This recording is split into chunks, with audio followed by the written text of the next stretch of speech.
안녕하세요. 2년간의 연애를 하고 이제 막 결혼한 지 6개월 된 새댁입니다.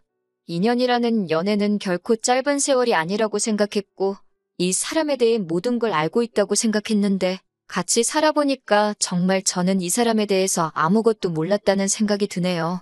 함께한 2년 6개월이란 시간이 너무 아깝지만 이젠 더 이상 참고 살아야 할 이유도 모르겠고 더 있어봤자 좋은 꼴 못 볼 거라는 생각에 미련 남기지 않고 깔끔하게 이혼을 했습니다. 어릴 때부터 친정엄마가 할머니 모시고 살면서 시집살이 하는 걸 눈으로 직접 보고 자라왔기 때문에 사실 저는 결혼 생각이 없었습니다. 하지만 독신으로 산다고 연애까지 하지 말라는 법은 없잖아요? 그래도 평생 독신으로 산다고 정했으면 능력이라도 좋아야 한다는 생각을 가지고 있었습니다. 남들보다 배는 노력했고 소위들 말하는 좋은 대학 나와서 좋은 직장 취직해서 돈도 많이 모아놨고 작지만 제 명의로 된 집까지 가지고 있던 상황이었습니다. 결혼 후에는 남편이 따로 해오는 것 없이 제 집에 몸만 들어와 살게 되었고요. 신혼살림은 결혼 후에 하나씩 남편이 벌어서 채워넣기로 했어요. 전 남편은 깔끔한 성격의 손재주가 좋은 사람이었습니다. 저에 비해서 직장이 좋은 편은 아니었지만 성실하고 저를 어렵게 생각했다고 해야 하나? 아무튼 저를 존중해준다는 느낌을 받을 정도로 독신주의자로 살아온 제 기분을 잘 맞춰주었습니다. 연애 중에는 저희 집에 와서 시키지도 않았는데 집안일을 해줬어요. 밥이며 빨래며 청소까지. 남자지만 손재주가 좋은 편이다 보니 요리도 잘했고 특히 청소 하나만큼은 기가 막히게 했어요. 연애하면서 시덥잖은 일로 다툰 적 한 번 없었고 제가 잘 못하는 것들 척척 해내는 남편 모습에 그때부터 결혼이란 게 생각보다 별거 아닌 게 아닐까 하는 생각을 했어요. 독신주의자로 살기로 했으면 그래서는 안 되는 건데 제 주변 친구들 하나둘씩 결혼해 잘 사는 모습 보여주고 그러니 괜시리 제 마음도 그것 따라 조급해졌었나 봅니다. 이 정도 쏙 안 썩이는 사람이라면 그냥 같이 살아도 즐겁지 않을까 하는 생각에 남편 청혼에 덜컥 응해버렸습니다. 시댁 형편이 안 좋은 건 알고 있었지만 제가 준비가 다 되어 있는 상황이었기 때문에 혼자 사나 같이 사나 어차피 내 재산은 내 재산인데 뭐 별다를 게 있는가 하는 생각으로 결혼하게 되었습니다. 하지만 결혼을 한다 해도 바뀌지 않는 제 마음도 있었습니다. 친정엄마가 고생하던 모습을 잊지도 않았고 시댁 형편이 안 좋은 걸 알고도 있는 상황이었기에 나중 가서 어떠한 이유가 생기더라도 학가는 절대 하지 않겠다. 두 번째로는 무슨 일이 있다고 하더라도 아이는 갖지 않겠다. 이렇게 두 가지였어요. 남편도 그 부분에 대해서는 승낙을 했고 시댁에는 남편이 자기가 병원에 다녀와 봤는데 결과가 안 좋았다는 식으로 입을 맞춰서 이야기하기로 했습니다. 친정 부모님께는 사실대로 말씀드렸는데 아쉬워하는 눈치셨지만 그래도 제가 끝내 결혼을 결심했다는 사실 하나만큼은 기뻐해 주셨습니다. 그런데 결혼하고부터 남편의 모습이 조금씩 달라지기 시작했네요. 연애할 때면 뻔질나게 우리 집 와서 시키지도 않은 밥하고 청소하던 사람이 언젠가부터 자기만 한다고 저한테 성질을 부리기 시작했어요. 남편의 월 수입보다 제가 버는 수입이 더 많았기 때문에 남편이 그럴 때마다 그러면 내가 집안일 할 테니까 어디 가서 나만큼 벌어오던가 하는 식으로 궁시렁대는 걸 멈추게 만들었습니다. 그런 소리 들을 때마다 입이 대빨 나와서는 자기가 불만이 많다는 걸 온몸으로 표현을 했어요. 계속 그런 식으로 남편 입 다물게 만들었더니 나중에는 약발도 없더라고요. 같이 먹을 식사 준비하면서도 자기가 음식하면 간도 하나도 안 맞고 음식이 맛없긴 해. 이런 식으로. 아니면 집 청소하다가도 자기가 청소하면 청소한 티 하나도 안 나고 더럽다고 하면서 빈정대면서 저를 깎아내리듯이 후려치더라고요. 제가 공부랑 일만 하느라 살림에 소질이 없는 건 사실인데 그래도 기분 나쁜 건 어쩔 수 없죠. 제가 남편한테 돈 벌어오라고 한 것과 남편이 저를 후려치는 건 같은 맥락이라 생각해서 참았습니다. 하지만 연애할 때는 자기가 나서서 하던 집안일들을 가지고 그런 식으로 나오니 정말 어이가 없더라고요. 신혼집 가전과 가구들은 전부 다 제가 혼자 살 때부터 쓰던 것들이고 단 하나 침대만 더 큰 사이즈로 바꿨습니다. 결혼 후 몇 달 안 돼서 가구며 가전을 새로 사기는 했는데 신혼집에 쓸 것들이 아니었어요. 전부 다 시댁으로 갔죠. 청소기가 잘 안 된다. 냉장고가 작다 뭐 이런 이유로 말씀하실 때마다 하나씩 사날랐습니다. 남편이나 시모가 사달라고 시킨 적 없었고 제가 스스로 결정한 일입니다. 물론 최초에는 시어머니가 이건 이래서 불편하네, 저건 저래서 불편하네 이런 식으로 말하면서 하나 새 거로 사달라는 티를 팍팍 내시긴 하셨지만 제가 여유가 있는 편이라 크게 쪼들리는 상황도 아니었고 저 스스로도 며느리돌이 한다고 시어머니께도 잘 해드리고 싶었어요. 아무 말도 안 하면 그냥 저 혼자 잘해준 일이고 저도 저 나름대로 뿌듯함을 느끼고 있으면 남편이 꼭 한마디씩을 보태더라고요. 시댁에 이것저것 바꿔주는 거에 대해서 불만 갖지 말라는 식으로요.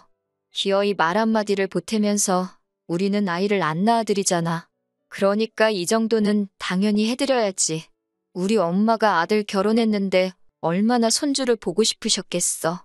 너 때문에 엄마한테 내 문제라고 거짓말까지 해야 했으니까 불만 가지면 안 된다? 라면서 말입니다.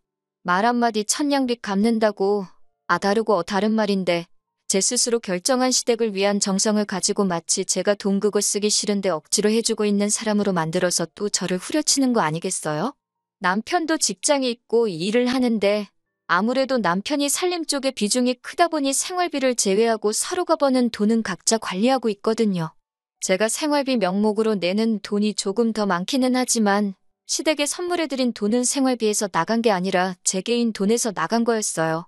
행복할 거라 믿었던 결혼 생활에 이런 식의 사소한 것들 하나하나 가지고 스트레스를 받고 있으니 결혼을 괜히 했다는 생각이 들 때도 있었어요. 그런데 기어이 남편이 큰 건을 하나 해내네요. 결혼 후 처음 맞는 명절이었습니다. 명절 연휴 시작하기 전날에 시댁에 도착해서 저녁을 먹었어요. 시부모님들도 며느리 왔냐고 반겨주시더라고요. 좋으나 싫으나 어쨌든 시댁에 필요한 거 다 제 돈으로 바꿔드렸으니 저를 좋게 보시기는 했나 봐요. 아무튼 그렇게 연휴 전날에 같이 저녁 식사하고 시댁에서 하룻밤을 보내게 되었습니다. 다음 날 꼭두 새벽에 누가 저를 흔들어 깨우길래 보니 시어머니더라고요. 명절이니까 같이 음식을 하자고 하시더군요. 시어머니는 잠 깨고 빨리 나오라며 먼저 주방으로 가셨고 저는 옆에 자고 있던 남편을 깨웠습니다. 나보고 음식을 하라는데 무슨 말이냐고 물어보니 남편이 사정사정을 하더라고요. 그냥 눈 딱 감고 오늘 하루만 해달라고 시댁에까지 와서 자기가 음식을 하고 있으면 시부모님이 자기를 어떻게 생각하실 거며 체면 좀 세워달라고요. 남편 말대로 1년에 딱 하루인데 무슨 일 있겠냐는 생각도 들고 안 그래도 친정에 가게 되면 새로 돌침대를 놔드리려고 했는데 기존에 쓰던 침대가 무거워서 두 분이서 버릴 엄두도 못 내고 있다고 하신 게 기억나서 남편한테 그거 좀 내다 버리라고 시키고 한 김에 집 청소도 시켜야겠다는 생각에 그냥 남편 기분 맞춰주기로 하고 저는 어머님 따라 주방으로 따라 나섰습니다. 그렇게 새벽 5시부터 아침에 먹을 떡국을 끓이고 잠깐 아침에 그거 먹고 그날 점심 5시까지 음식을 해야 했습니다. 다른 며느리들도 이 정도는 할 텐데라는 생각에 저도 하면야 하겠지만 남편이 마치 지 세상이 왔다는 것처럼 가만 누워서는 손가락 하나 움직이지 않고 지 혼자 소파에 기대 누워 자다가 TV 보다가 다시 잠들었다가 빈둥대면서 중간중간 음식하고 있는데 와서는 우리 마누라 잘하고 있냐고 너스레를 떨면서 제가 부쳐놓은 전을 한 입 먹더니 너는 아무리 솜씨가 없어도 그렇지. 엄마가 다 밑준비해 놓은 거 부치기만 하면 되는 건데 어떻게 준비된 음식도 맛없게 만드냐면서 아주 마이너스의 손이라고 킬킬대며 빈정대다가 다시 소파로 가서 드러눕더라고요. 가슴속으로 참을 인자 12번도 더 새기면서 하던 일 마저 했습니다. 음식이 다 끝나고 저녁 먹기 전에 주방이 지저분해서 남편한테 뒷정리 좀 도와달라고 했더니 시어머니가 대뜸 저한테 자기 아들 부려먹지 말라고 소리를 치시더라고요. 제가 당황하고 있으니 남편도 자기 집에 자기 편들밖에 없다고 기고만장해져가지고는 저한테 같이 소리를 치더라고요. 넌 집에서 집안일 하나도 안 하면서 나도 우리 집 와서 하루는 좀 쉬자고 오늘 하루만 네가 좀 하면 어디가 덧나냐 이런 식으로요.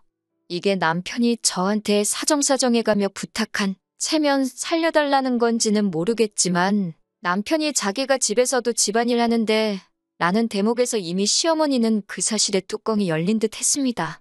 너는 여자가 집안일도 안 하고 남편 부려먹게 돼 있느냐고요.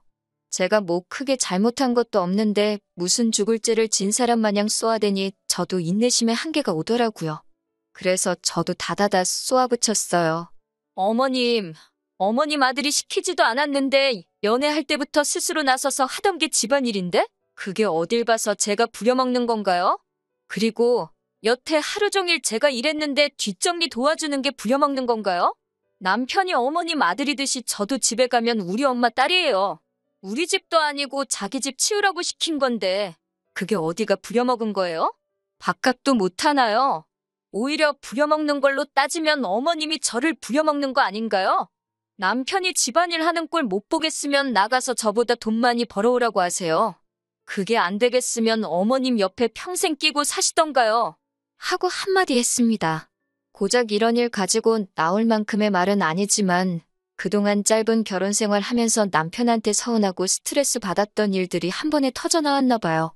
저도 그렇게 쏘아붙이고 놀랐는데 남편이 우다다 저한테 뛰어오더니 저를 확 밀치더라고요. 자기 엄마한테 말대꾸하지 말라고요. 저는 그대로 바닥에 꼬꾸라졌고 씩씩대는 남편 보고 있으니 더 이상 대꾸해봤자 바닥에 밀치는 걸로 끝날 것 같지 않아서 아무 말도 안 하고 짐 챙겨서 나왔습니다. 남편이 어디 가냐고 쫓아오기는 했는데 제가 대답 않고 갈 길 가니 따라오지도 않고 그냥 집으로 휙 들어가더라고요. 그 길로 바로 응급실 가서 진단서 끊었는데 멍이 좀 들어있어서 2주짜리 진단서가 나왔네요. 친정에 오자마자 서러움과 넘어진 부분이 아파서 그랬나 엄마 얼굴 보자마자 대성통곡을 했어요. 평생 제가 우는 모습 본 적 없으신 두 분이니 놀라서 한달음에 달려나오시고 무슨 일이냐고 물으시는데 자초지종 설명하고 집에 왔다고 하니까 친정 부모님이 잘했다고 하시네요. 맞은 건 억울하지만 그딴 집에서 사람 대우도 못 받고 일만 하고 있었다면 그게 더 마음 아팠을 거라고 하시네요. 남편한테는 연휴 끝나자마자 이혼소송 걸고 폭행으로 고소할 거라고 연락을 했습니다. 남편은 자기가 밀친 거지 그게 무슨 폭행이냐고 답장이 왔어요. 기분 풀고 만나서 이야기하자길래 다음날 아침에 차례 지내는 거 끝나면 바로 친정으로 온다고 하는 말에 오고 싶으면 오라고. 그런데 내 몸에 멍들게 했으니까 너는 뼈 한두 개로는 넘어가지 않을 거라고 해줬습니다. 그 후로 답장도 없고 결국 다음날이 돼도 친정 근처에는 코빼기도 비치지 않더라고요. 본능적으로 집이 제 거인 걸 알고 있는 건지 연휴가 끝나도 집에도 안 들어오더라고요. 그래서 남편 짐 빼는데 정말 수월했습니다. 남편 옷가지며 어느 정도 다 빼고 나니 그제서야 전화가 왔어요. 전화라서 안 보이기는 하는데 자기 지금 무릎 꿇고 있다고 미안하다고 제발 한 번만 용서해달라고 하네요. 뭐가 미안한지나 알고 있냐니 때려서 미안하다고 사과를 하더군요. 적당히 반성하면 그냥 봐줄까도 했는데 변명을 하는 게 제 행동이 너무 심해서 어쩔 수 없었다는 식으로 그런 상황을 만든 제 잘못으로 몰고 가더라고요. 어른한테 그게 할 말이냐고 하면서 반대로 자기가 장인 장모님께 그렇게 말했으면 너라고 화를 그렇게 안 냈을 거냐 하면서요. 우리 엄마 아빠는 너 그렇게 부려먹지도 않았을 거고 그렇게 일했으면 나보고 너 좀 도와주라고 했을 것이다 한마디 하니 꿀먹은 벙어리 마냥 아무 말도 못하더라고요. 그리고 덕분에 그냥 참고 넘어가 볼까 했는데 이대로 이혼하는 게 맞겠다고 집에 찾아올 생각도 하지 말라고 집 근처이라도 오면 우리 아버지 불러서 내 몸에 멍들게 한 죗값 치르게 해주겠다고 말했습니다. 그래도 정신머리가 있으면 와서 미안하다 얼굴 보고 사과할 줄 알았는데 진짜 안 오더라고요. 이렇게 비굴하고 겁쟁이인지는 또 몰랐어요. 온다고 해도 제가 사과 받아줄 마음은 없지만 제가 여태껏 지켜왔던 저희 독신주의를 허물고 결혼까지 결심하게 한 남자가 저 정도 남자였다는 사실이 오히려 비참해졌습니다. 남편이 고소장을 받고 나니 그제서야 제 앞에 찾아와 무릎을 꿇고 저한테 빌더라고요. 얼굴을 아스팔트에 찌으면서까지 저한테 미안하다고 사과하는데 저는 다시 받아줄 생각 없다고 했습니다. 합의 이혼 해주면 나 때려서 들어간 고소는 취하해준다고 했어요. 시댁에 제 돈으로 새 걸로 바꿔준 가전들 고스란히 다 가져오라고 말하고 이 집에서는 자기 몸만 나가줬으면 한다고 했습니다. 이혼소송으로 위자료 청구까지 하고 싶었지만 저는 집도 있고 돈도 많으니 거지 같은 놈한테서 그깟 푼 돈 받아봤자 위로도 안 된다는 말을 전해주는 게 오히려 그 편이 남편을 더 비참하게 만드는 것 같아 그렇게 말해줬어요. 결혼 후에 돌변에 저를 후려치던 상황에 미리 알고 그때 일찍 끝냈어야 했는데 진짜로 저를 후려칠 줄은 상상도 못했네요. 아무튼 현재는 이혼을 한 상태고 더 이상 엮일 일도 없고 꼬라지 안 봐도 되니 제 마음이 후련하기는 하네요. 즐거워야 할 명절에 저 때문에 걱정 근심으로 보낸 부모님께 죄송할 따름이에요. 여러분들도 부당한 대우를 받는다면 절대 참지 마시고 그때그때 바로 잡으세요. 호의가 계속되면 그게 당연한 건 줄 안다는 말이 틀린 게 없습니다. 그럼 저의 사연은 여기서 마치도록 하겠습니다.